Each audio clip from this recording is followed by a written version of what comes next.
Welcome back to another edition of Real Talk with the Hollywood Kid. My guest this month is Miss Catherine Falk, folks. She is the daughter of actor Peter Falk. Yes, Detective Columbo. She sits down to talk with me. We're going to talk about her dad. We're going to talk about the Peter Falk Bill, which is near and dear to her heart. We'll be right back.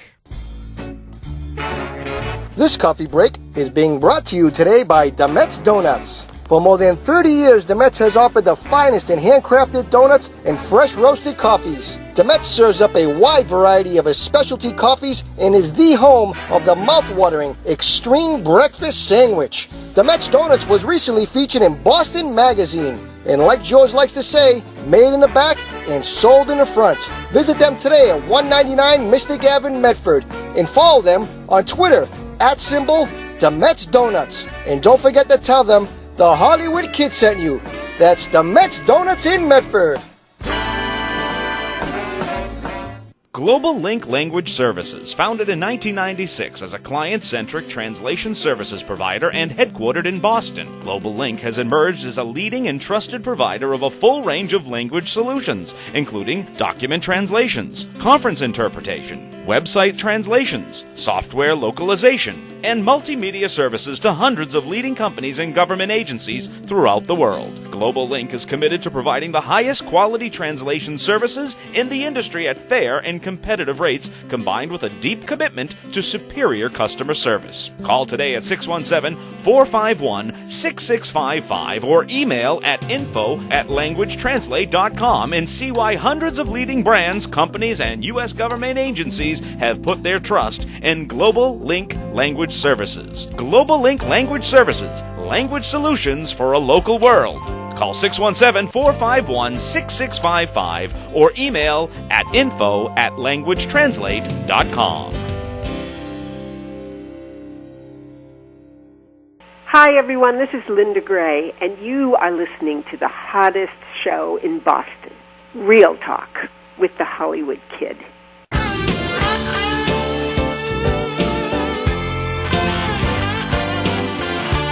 Okay, folks, welcome back to another edition of Real Talk with the Hollywood Kid. Folks, my guest this month is someone I really admire. She has been a driving force behind the Peter Falk Bill. This bill, which has become her lifelong passion, is an issue that affects not only celebrity families, but all families that have to go through this heart-wrenching ordeal. She has created the Catherine Falk Foundation, which we'll also talk about a little bit, and also her dad played one of the most iconic characters, folks, in the history of television, the role of Detective Columbo, actor Peter Falk. Folks, Miss Catherine Falk joins me on Real Talk. Catherine, thank you so much for joining me today. Hi, thank you for having me.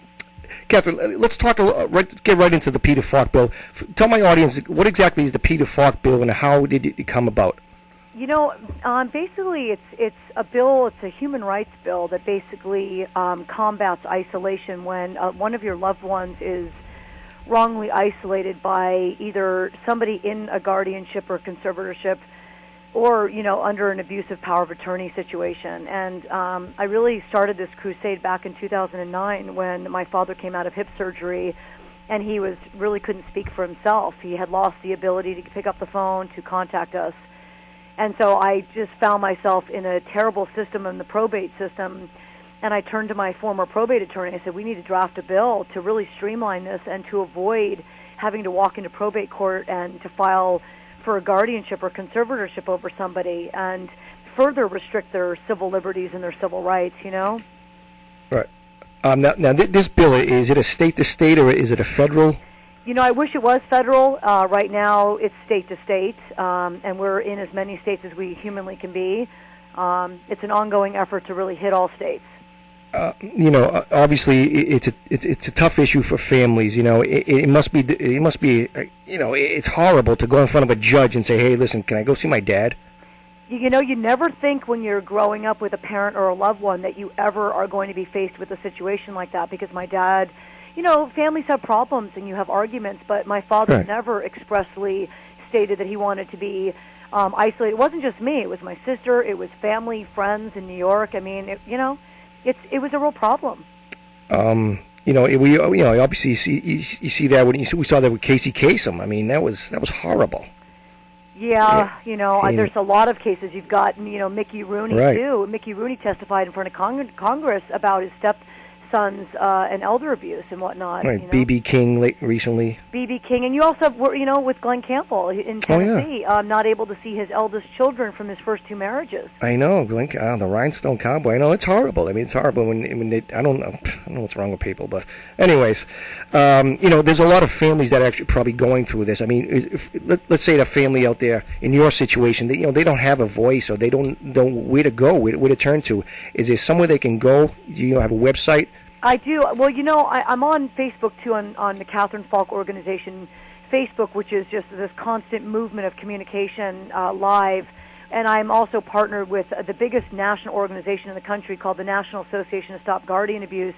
We've teamed up together to draft legislation and to talk to people. We get millions, and there are millions of cases like ours. And so we are dealing with the Uniform Law Commission on a national level to basically draft legislation both in guardianship laws and in, wills and estates, power of attorney issues too. So basically people can come on our pages and talk to us, and we take their cases, we look at their cases, and we communicate that way to people. Folks, joining me on the phone is Miss Catherine Falk. Catherine Falk is an advocate for the Peter Falk Bill. It's a state bill that helps families who, you obviously know a lot more than I do about it. I mean, it's a situation. I know so much, yeah. It's a situation where, you can't go see your loved one because, they may have remarried, and there's an issue there, and who knows. But it's not even on remarriages. It's any family member, somebody in a guardianship. It could be your brother. It could be your husband and spouse. I mean, the cases are so widespread, really. Can somebody out there, can they contact you? You can email me at CatherineFalkOrganization@gmail.com. You can visit my website at www.catherinefalkorganization.org.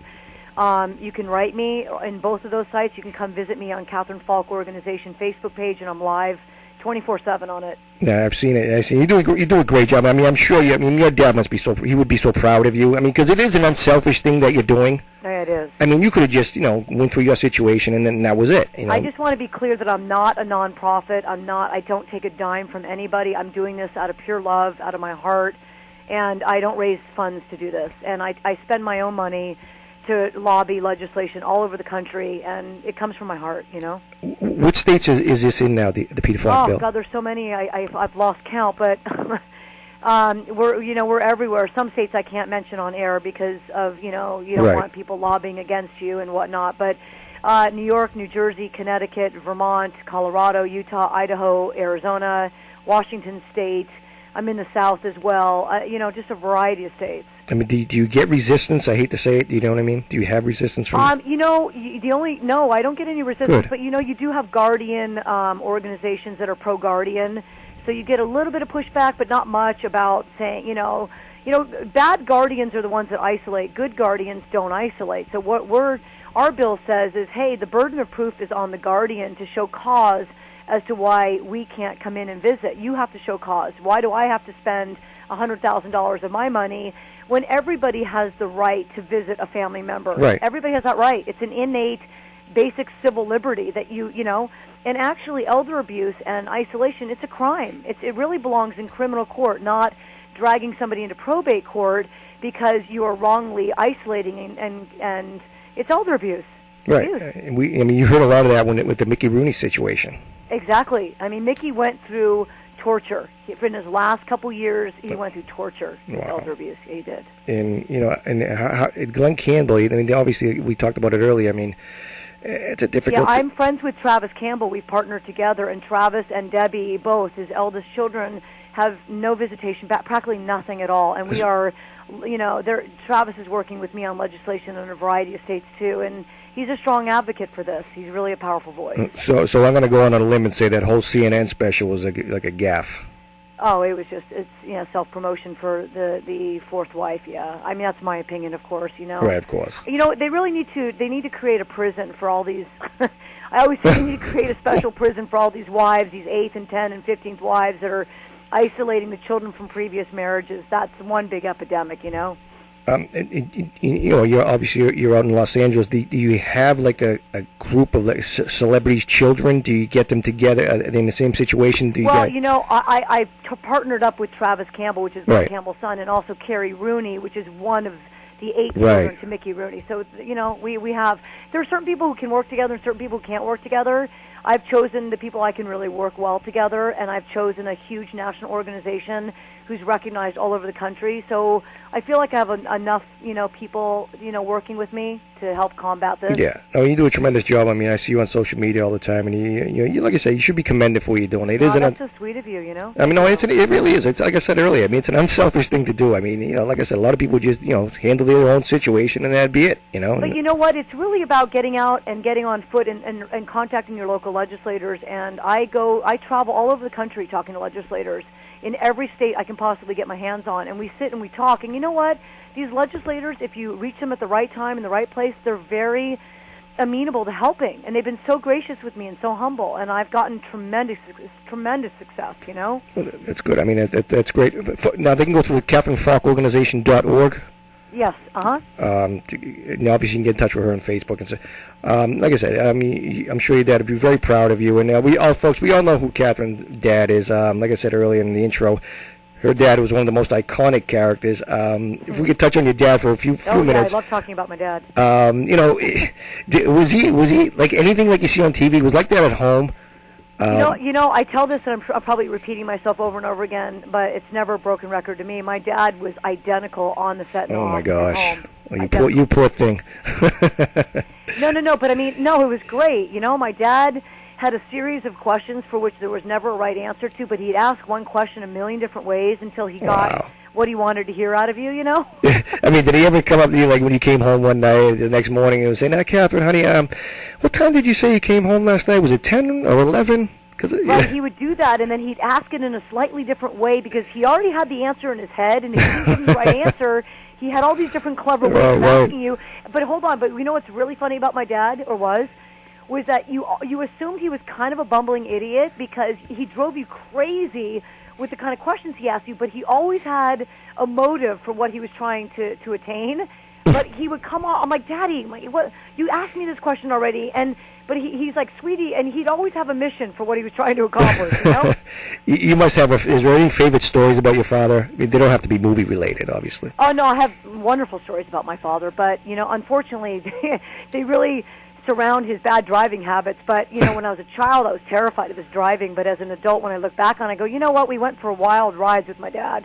But because he had one eye, he always would want to make eye contact with me. And so I'd be sitting in the back seat of his Mercedes, and he had this beautiful classic old Mercedes, convertible one, and he would turn his entire head around because his glass eye was his right eye and his good eye was his left eye. So as a driver, he'd turn his whole head around, and most of the time we'd end up on sidewalks or hitting fire hydrants or getting pulled over by police officers, You must interrogate the cops. I think I told you this a while ago. I remember I drove by your dad's house a bunch of times. Yeah, I remember. Yeah. Did you ever consider following in your dad's footsteps?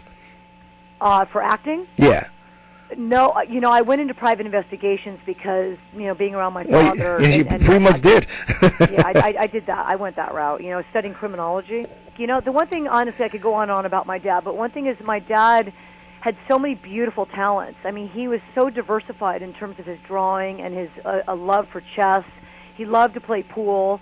The best thing about my father was that he was hysterical to be around. No joke, he was absolutely hysterical. He lit up a room, every room he ever walked into. He was funny without even intending to be funny. I'm going to tell you a funny story, and I don't make this stuff up. Okay, when I came here, to do the interview, people at the studio, hey, Mike, Catherine Falk, yeah, Peter Falk's daughter. Yeah. My favorite comedy of all time. Anybody who knows me will tell you this. It's a Mad, Mad, Mad World. Oh yeah. Okay. Mm-hmm. Now he had some of the. He was only in there for a little bit. Okay, he was a taxi driver, right? Yeah, he was a taxi driver. But when he was on the phone with Sid, I redid the roles for the guys at the station. I said when he was on the phone when Sid Caesar comes out, with the paint on with his wife, he's talking to on the phone. He says the cops in this town are a bunch of morons. They're idiots. And then here comes Sid Caesar. And he's like, what the hell happened to you two? You in some kind of initiation or something? Yeah. I mean, I can never get enough of that. I don't know why. Right. And the other scene at the end when he's chasing Spencer Tracy, but everybody's making him nervous when he's driving, he's chasing Spencer Tracy. Get him. He's like, you're making me nervous. You're making me nervous. Right. For me, they'd always, I don't know why that's in my head, but.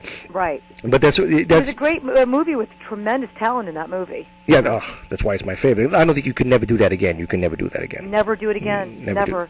Yeah. But you have to admit, another great one was The In-Laws when he's on the tarmac with Alan Arkin, serpentining across the tarmac. Serpentine, yeah. You know? We were talking about that tonight. The In-Laws are great. I think they made a remake. Did they make a remake? Oh, I don't know. If they did, it was really? horrible. Oh, no. If they did, that's all they do nowadays in Hollywood anyways, in my opinion. There's no more, the talent. There's no more talent like that, you know?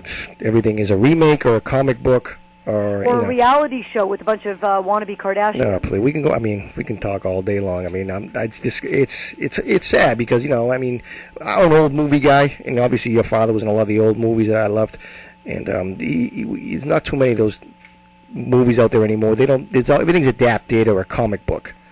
I know. I grew up around Jack Lemmon and Lucille Ball, and I used to love watching George Burns live right down the street from me, and he drove this giant big Cadillac, and he was 2 feet tall.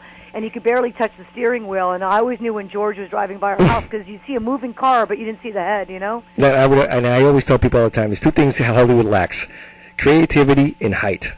Yeah. A lot of the guys you see in person, like, my God, is he short? Yeah.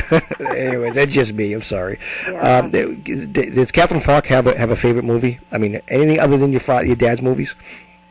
Oh, well, my favorite one recently was The Wolf of Wall Street. I thought that was hysterical. Oh, yeah, Leo, yeah. Yeah, I did. I love that one a lot. There's a lot of great movies out there, Pulp Fiction. I like, Little Miss Sunshine was great. Yeah, it was great. My dad dragged us to, all foreign films and, Academy Award-winning films, and we don't see a bunch of, mainstream films. We see kind of, film festival kind of films. Yeah, the independent movies. The independent ones, yeah. Folks, joining me again on the phone is Miss Catherine Falk. Catherine is an advocate she has a state-to-state bill called the Peter Falk Bill. You can probably Google that, or you can also visit the Catherine Falk organization.org and follow her on Facebook because she does a lot of great stuff on Facebook. Can you tell us again, for my audience again, how your organization helps others? How does it help people that are in a situation, like I said, that don't have a voice? They don't know where to turn. Well, when they contact us, we can walk them through the process. It depends on what stage they're at in terms of isolation and where they are. We try to keep people away from probate court as much as possible and to come up with different options. And so they'll tell us their story, and then we'll analyze their story, look at their case, and try to give them the best options possible and be supportive of them and, try to steer them in the direction of talking to their legislators. You can't really give legal advice because we're not lawyers, right. But we can try to help advocate for their freedoms and to keep them attached to their family members as closely as possible. Right, and to mention again, folks, Catherine Falk it's a non-profit organization. No, I'm not a non-profit. I'm sorry. I'm a no-profit. Right, I was about to say, yeah, she doesn't make a dime out of doing this. No, yeah. So I'm not a 501c3 at all. Right, exactly. Yeah. She does it all, but that's your life's long work. It's your passion. My passion. No, like I said, it's a very unselfish thing. It really is. I really mean that, and. This has been great. Folks, like I said, please visit the CatherineFalkOrganization.org. If you're out there, and you don't know who to turn to, go on Facebook. Catherine, she's very, very approachable. She will answer. You can get right back to you. She does a great job, and she should be commended. I'm sure your dad would be very, very proud of you. Oh, thank you so much. I hope he is. Yeah, I'm sure he is. Aw. Catherine, again, thank you for joining me. I can talk all day about your dad. Yeah, I could too. I wish there was more time to talk about my dad. That's what I love to talk about. We could. I have so many great stories. Oh, hit me one right now. Hit me one. Pull one up right now. Well, the one story is that he used to. It was really cute. He used to use his eye as oh my God. Yeah, he used to pull out his eye a lot and do practical jokes. But my favorite was he would go to the pool halls in New York and then in Los Angeles, in Venice, and Santa Monica. He would go into these pool halls and he would bet with the opponent, and they didn't know he had a glass eye. So he would make them put a patch on their eye and bet a lot of money, and he would clean up all the pool halls with his one good eye with somebody wearing the patch, For the people who don't know, how did your dad lose his eye? My dad had a tumor in his eye when he was born, and they had to remove it when he was 3 years of age. Wow. Yeah, so I didn't know that. he was blind for a long time. Wow. And he did the work he put on screen. It was amazing. You know, he'd always say he would go for auditions, and they would say, well, why would we want to have you when we can have somebody with 2 eyes for the same price? And he fought against a lot of obstacles, and he triumphed over all of those obstacles. Yeah, he really did, and he's still a legend today. I mean, he's my hero. He was a hero to me. And he's a great role model for a lot of people. His shows obviously tells you how good the show was. I mean, Columbo's still on MeTV, 8 o'clock on Sunday nights. Tune in, folks. 8 to 10. I watch it. I'm sorry. Yeah. Can you imagine Bing Crosby playing? Bing Crosby was the first pick, and thank God Bing Crosby had a golf tournament that day, and he didn't go to the audition. Oh my gosh! See, in the words of Johnny Carson, I did not know that. I did not know that. Bing Crosby was first to play Columbo. Yes. Wow. Yeah. Oh my gosh. He wouldn't even showed up half the time on the set. I mean, really. Anyways, Catherine, this has been a joy for me. Thank you so much for joining. You're an inspiration to so many people out there. Thank you so much. I really loved you having me on your show. I really appreciate it. You're the best. I mean, a lot of people, like I said, there's a lot of people that think they're alone, and you've given them a voice, and you should be commended for it. Folks, the CatherineFalkOrganization.org. Check it out. Google the Peter Falk Bill, and email your legislators and your reps, and let them know your situation, and we'll get it out there for you. Hopefully, it'll be all 50 states pretty soon. Oh, thank you so much. Catherine, thank you from the bottom of my heart. Thank you so much for joining me on Real Talk, and we'll talk to you.